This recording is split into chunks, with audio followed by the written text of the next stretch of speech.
All right. Quick overview. Involved in the full gospel church, you know, non denominational. Jumping, shouting, singing, dancing. Man behind the pulpit preaching his heart out, quoting scriptural interpretation like he's running a marathon. Back in the 80s, the 90s, wow. It was like people dancing for, oh my God, you thought we were the most spiritual people on the planet. And we did think we were the most spiritual people on the planet. But the only difference between what we were doing and what the mainstream denominational churches were doing was dancing, singing our hearts out. I mean, while we're singing. Do you ever go into these not denominational churches that have been around forever? It's very quiet, very, very quiet. Where we were singing and dancing, boy, we thought we had it all. We thought there was such a difference between them and us. We had it, they wanted it,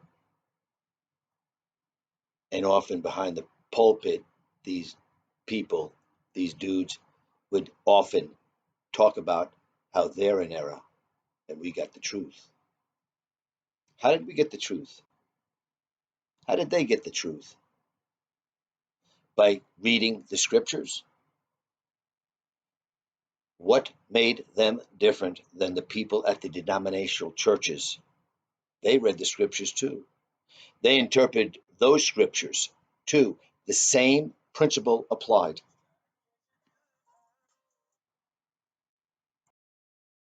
Same principle applied. You read the scriptures, you interpret the scriptures, and you leave.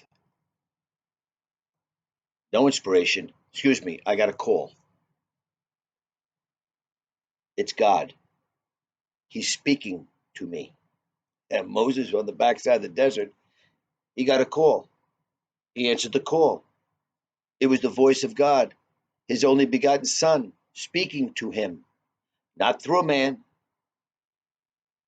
not through the scriptures, speaking to him.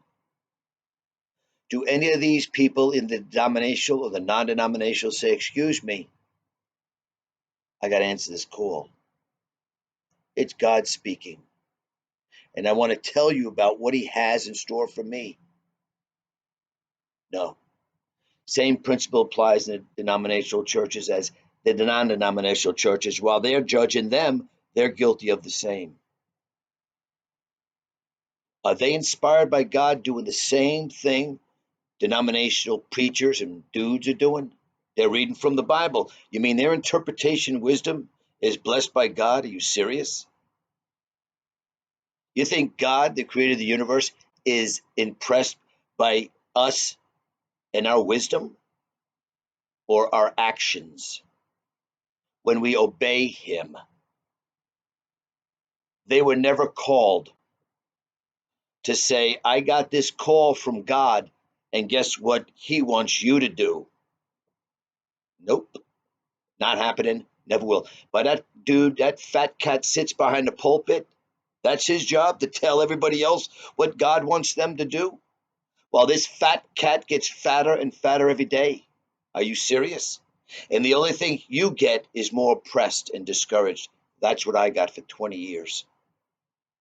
I was sitting at a table in my kitchen and I forgave my earthly dad, and bang, my eyes were open. The shingles fell. And I didn't think I needed deliverance. I'll make this point abundantly clear. The amazing thing about it is when Moses walked into Pharaoh's chambers, he didn't think he needed deliverance. He didn't think he was going to get punished. He did traditionally what his forefathers did for generations. He didn't think he needed deliverance. When God told him, you better obey me because I want to deliver you, he said, from what?